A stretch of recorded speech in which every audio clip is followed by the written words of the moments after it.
Paul Kagame déverse 300 000 Rwandais à Minembwe en compensation des 30 000 immigrants en provenance de la Libye. L'enjeu principal de l'accord entre l'Union européenne et Paul Kagame se précise maintenant. Et comme nous l'avions dit dans notre dernière communication à ce sujet, l'invasion de la République démocratique du Congo était bel et bien l'enjeu principal de ce deal pour le moins rocambolesque.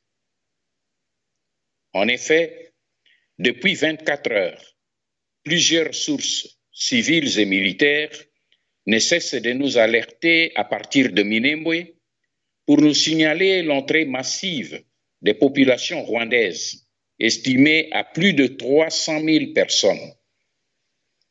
Chose bizarre, toute cette cohorte d'envahisseurs, précisent nos différentes sources, est escortée par les éléments de la MONUSCO.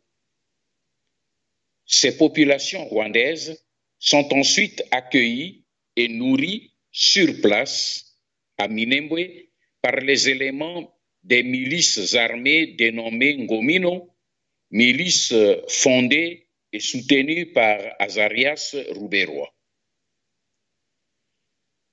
Comme on peut le constater, cette invasion de Minembwe avec la complicité avérée de la MONUSCO coïncide étrangement avec la première vague de, tenez-vous bien, 30 000 immigrants en provenance de la Libye et qui seront bientôt transférés à Kigali à la suite de l'accord que Paul Kagame vient de signer avec l'Union européenne.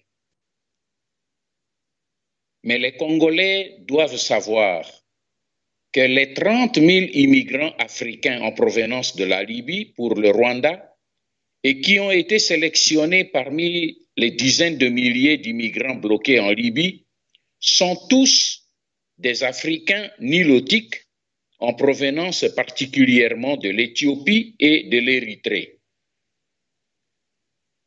Cette sélection répond à la vision hégémoniste Tutsi, rwandais et ougandais qui planifie de constituer un Tutsiland au cœur même de la région des Grands Lacs africains.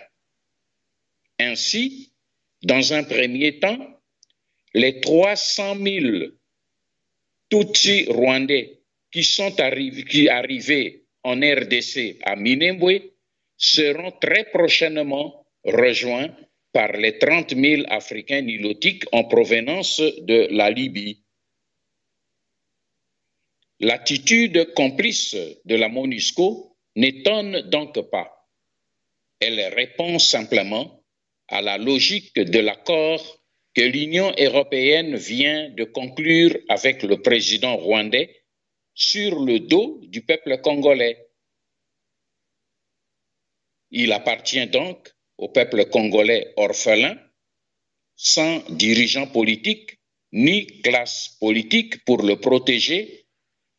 Il lui appartient, disais-je, de se lever pour défendre ce qu'il a de plus cher et de plus précieux au monde, la terre de ses ancêtres. Que Dieu vous bénisse. Ingeta.